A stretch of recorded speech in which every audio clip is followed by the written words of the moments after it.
Welcome to my class, student. It's English grammar. We are doing kinds of pronouns, and this is the session interrogative pronoun. This is session 2. In this session we are doing interrogative pronoun. वो कौन कौन से pronoun है जिससे आप questions बना सकते हो? Let's start the session. An interrogative pronoun is a pronoun which is used to make asking very specific or indirect questions easy. तो इजीली आप क्या कर सकते हैं, वेरी स्पेसिफिक या इनडायरेक्ट क्वेश्चंस को बना सकते हो, उसको पूछ सकते हो. द 5 इंट्रोगेटिव प्रोनाउंस आर कौन कौन से हैं? What, which, who, whom and whose. कौन कौन से 5 W's हैं? इसको हम लोग 5 W's भी बोलते हैं, राइट? तो ये 5 W's कौन कौन से हैं? What, which, who, whom and whose. These are at the beginning of a question, so there should be a question mark at the end. तो यहाँ पर अगर आप हम क्वेश्चन देते हैं, What is your name? What is your name? तो यहाँ क्वेश्चन मार्क डालना जरूरी है. तो these are usually at the beginning, WH, वो 5 W's. So these are at the beginning of the sentence and at the end there is a question mark. Now there are several other words that starts with W. बहुत सारे हैं जो W से start होते हैं, but they are not interrogative pronouns. लेकिन हम उनको interrogative pronoun नहीं कहते. कौन कौन से interrogative pronoun है? सिर्फ 5 है जो कि मैंने आपको बताया. For example, when is not an interrogative pronoun. Neither is why or where. आपको याद रखना है इंट्रोगेटिव प्रोनाउन में when, why, where हम नहीं यूज करते हैं. वो सिर्फ 5 इंट्रोगेटिव प्रोनाउन है जिसको मैंने आपको बताया. Interrogative pronouns can also be used to introduce dependent clauses. जो डिपेंडेंट क्लॉजेज होते हैं तो उनको हम इंट्रोड्यूस करने के लिए भी इंट्रोगेटिव प्रोनाउन यूज करते हैं. And they serve as the subject when they introduce a dependent clause. तो जो डिपेंडेंट क्लॉज को इंट्रोड्यूस जब हम करते हैं तो ये जो इंट्रोगेटिव प्रोनाउन है वो एज ए सब्जेक्ट यूज होते हैं. They serve as a subject. Now who is your mother, right? तो हमने यहाँ हु को as a subject, who is your mother, आपकी मम्मा कौन है. तो यहाँ पर आप देख रहे हो कि हमने डिपेंडेंट क्लॉज को इंट्रोड्यूस किया हु से, right? Who is the subject in the above sentence? To whom did you give the note? So, whom is the object of the preposition to, right? To whom did you give the note? Whom do you suggest we nominate for class president? So here, whom क्या है? Object of for. Object of the word nominate. Whom is the object of the verb nominate. यहाँ पर पहले आपने preposition का देखा था, अब यहाँ पर object of the verb nominate हमने whom को use किया. Now interrogative pronouns are frequently seen as relative pronoun. जितने भी interrogative pronoun है what, whom, whose, तो आप देखोगे ये एज ए relative pronoun भी हम इसको use करते हैं. लेकिन अंतर क्या है? रिलेटिव प्रोनाउन में ये सेंटेंस के बीच में आते हैं और क्वेश्चन मार्क नहीं रहता, लेकिन इंट्रोगेटिव प्रोनाउन में ये बिगिनिंग में आते हैं और एट द एंड ये क्वेश्चन मार्क रहता है. तो pronoun that link phrases and clauses together as well. तो रिलेटिव प्रोनाउंस भी होते हैं, सेम होते हैं, लेकिन वो क्या करते हैं? लिंक करते हैं फ्रेज एंड क्लॉज को. जब आप लिंक करते हो तो वो जो प्रोनाउन है रिलेटिव प्रोनाउन वो 2 सेंटेंस के बीच में आता है. तो और सेंटेंस के एंड में वहां पर फुल स्टॉप, पीरियड जैसे फुल स्टॉप लगाते हैं. लेकिन जब आप इंट्रोगेटिव प्रोनाउन यूज करते हो तो ये सेंटेंस के बिगिनिंग में आता है और एंड में साइन ऑफ इंट्रोगेशन लगता है.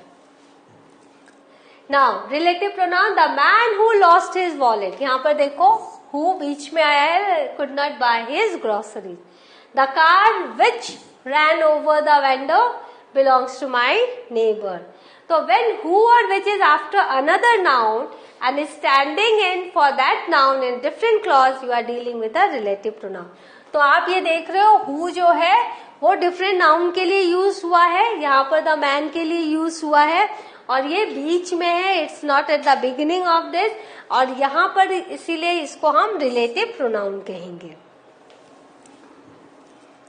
The difference is that interrogative pronouns only appear in a question. जो interrogative pronoun है वो हमेशा question में ही आएगा।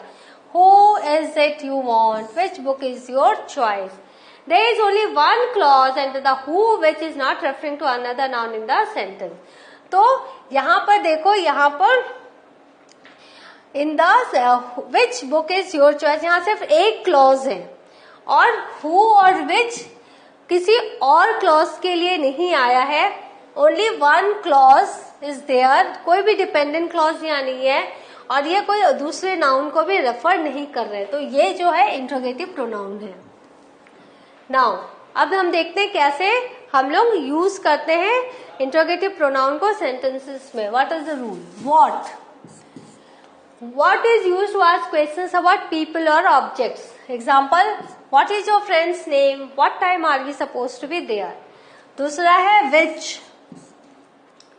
Which is used to ask questions about people or objects. जैसे which color do you prefer?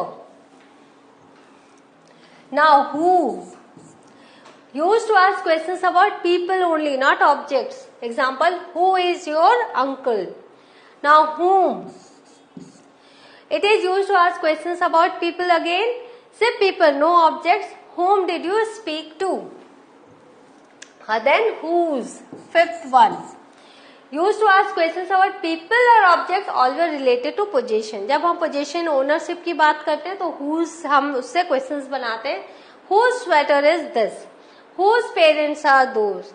Interrogative pronouns take on the suffix ever. तो ये 5 का आपने देख लिया। अब देखो जो इंट्रोगेटिव प्रोनाउंस है वो कभी कभी सफिक्स लेते हैं ever, who ever, what ever, which ever.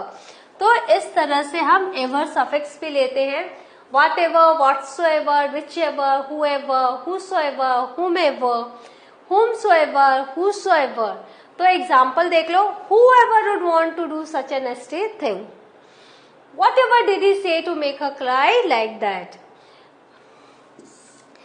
They are all fantastic. Whichever will you choose? तो हमने देखा कि इस तरह से भी हम इंट्रोगेटिव प्रोनाउन में एवर सफिक्स लगा के भी क्वेश्चन बनाते हैं। नाउ अब हम थोड़ा सा एक्सरसाइज कर लेते हैं। Did you invite to preside over the meeting? अब यहाँ पर देखो, यहाँ did you invite to preside over the meeting? Obviously हम किसी ह्यूमन बीइंग की बात कर रहे हैं, तो यहाँ पर क्या लेंगे, लिखेंगे हम whom did you invite? किसको आपने बुलाया to preside over the meeting? तो यहाँ पर whom है ऑप्शन।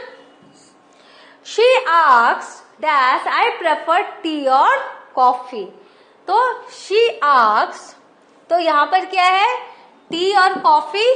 तो आपने देखा ये who है जो पीपल के लिए आता है, whom है जो पीपल के लिए आता है, जो which है ये ऑब्जेक्ट के लिए आता है, that है वो ऑब्जेक्ट के लिए आता है। तो यहाँ पर she asked which I preferred, यहाँ पर which I preferred होगा, right? that नहीं होगा।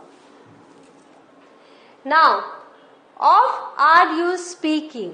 अब of whom are you speaking, right? Do you want to? तो what do you want to? Shall I give this to? Who shall I give this to? या whom shall I give this to? Answer देख लो, whom, which, whom, what, whom। तो इस तरह से आपने क्या देखा?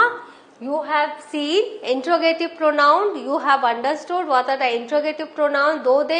Though in the relative pronoun also you will get the same word, but now you understand that in the relative pronoun who, what, whom, whose, ये सब दो phrases या noun pronouns को link करने में जब हम use कर रहे हैं तो sentence के बीच में आ रहा है, तो that is relative pronoun. But in the interrogative pronoun, they are at the beginning of the sentence and the sentence ends with a question mark. There is only one clause in interrogative pronoun, but in the relative pronoun there are two clauses. There is one dependent clause also. तो इस तरह से आपको पता चल गया कि ये इंट्रोगेटिव प्रोनाउन में जो है वो कैसे यूज करना है, सेम वर्ड्स अगर रिलेटिव प्रोनाउन में है तो कैसे यूज करना है. तो in the next session I shall be here with a different kind of pronoun. Till then, have a good revision of this and try to find in your grammar books the exercises in which you can practice more and more about interrogative pronoun and relative pronoun, and try to link two clauses with the relative pronoun so that it will be easier for you to be perfect in this all these pronouns. So in the next session I shall be with another topic of the same chapter.